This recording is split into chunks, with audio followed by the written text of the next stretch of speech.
Exactly 1 year ago, Thailand launched its digital nomad visa, the so-called DTV, the Destination Thailand Visa. So today it's time to take stock and look at how successful this program really has been. And honestly, compared to many other digital nomad visas that turned out to be total duds, this one has been a real success story. So until today, there have been more than 35,000 applications here in Thailand, and the visa itself is issued by the Ministry of Tourism, which I have to say is quite a progressive authority in Thailand. But of course, as with any government, there are rivalries and conflicts between different agencies, which sometimes lead to problems, and we will get into that in a bit. But first things first, this has been a huge success for Thailand. So why? Well, Thailand is already one of the world's favorite countries. It offers good infrastructure, stunning landscapes, relatively low living costs, and for many it's already a dream tourist destination. So of course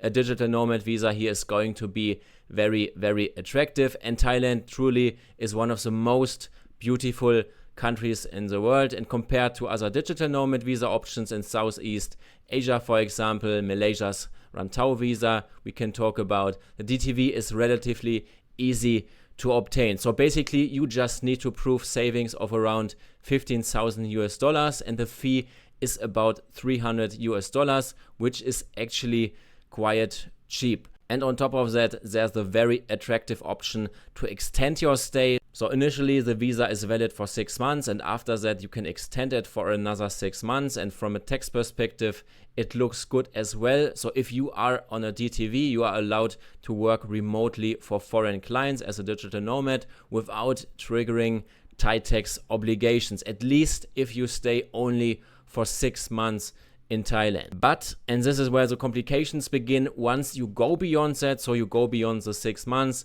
things start to get tricky. We have had clients who have successfully applied for the visa, but we have also had wealthy freelancers and professionals who were rejected. And for instance, some applied through the Thai embassy in Berlin and didn't get approved. And essentially you have some embassies that are more likely to reject the DTV application. Another issue, the extension. While in theory you can extend the visa for another 6 months, in practice many people were denied the extension, and that meant they had to leave Thailand and re-enter. This is not the end of the world, but still a hassle, and sometimes you should be aware of that fact. The tax situation is also unclear. Like I said, if you only stay for 6 months, you don't trigger tax liability in Thailand, but once you pass these 183 days, you are technically considered a tax resident, and in my view, at that point, you should become liable for Thai taxes. In practice, it means that you are taxed on money that you bring into the country, and this includes transfers to a Thai account that you own, cash withdrawals,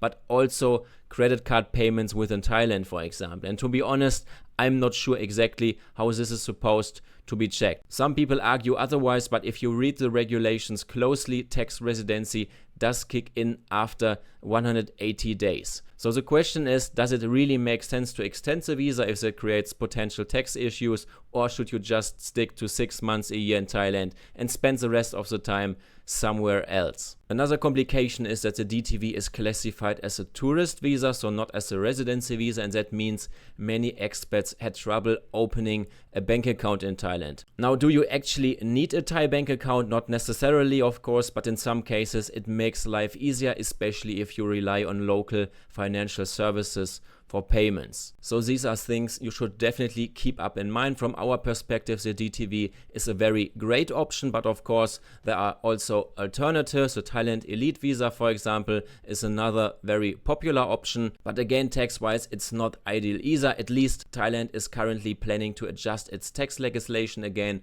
and this allows foreign income remitted into Thailand to remain tax-free, which basically means that they want to reintroduce the old rules. And if that happens, the elite visa would become a very attractive option again. If you want complete legal certainty, then the long-term resident visa, the so-called LTR, is the only real option, but the requirements there are much higher. You need to make significant investments, buy property, or show substantial wealth or income, or you need to work for specific types of employers. So in other words, it's a much more complicated route compared to the DTV. So as I said earlier, I can definitely recommend the DTV. It's a very, very good thing, but you should be aware of the implications, of course. Ideally, don't rely on the extension, and maybe don't bother with opening a bank account in Thailand. So if you keep those points in mind, you will likely have a great experience with the DTV and enjoy your time in Thailand. I honestly think other countries should take inspiration from Thailand here, and a visa like the DTV would be very useful in many places, for example in Latin America or other parts of Asia. And right now most digital nomad visas around the world fail, to be honest, because the programs are unclear, poorly managed, or simply not practical, and often they are shut down after just a few months because nobody applies for them. And Thailand, on the other hand, got it really right here. So if you are interested in Thailand, or you are considering emigrating elsewhere and you are an entrepreneur, freelancer or investor, I would be very happy to speak with you personally. You'll find all the links in the description. With that said, I hope you enjoyed the video. Leave it a thumbs up, subscribe to our channel. See you in the next one. Bye.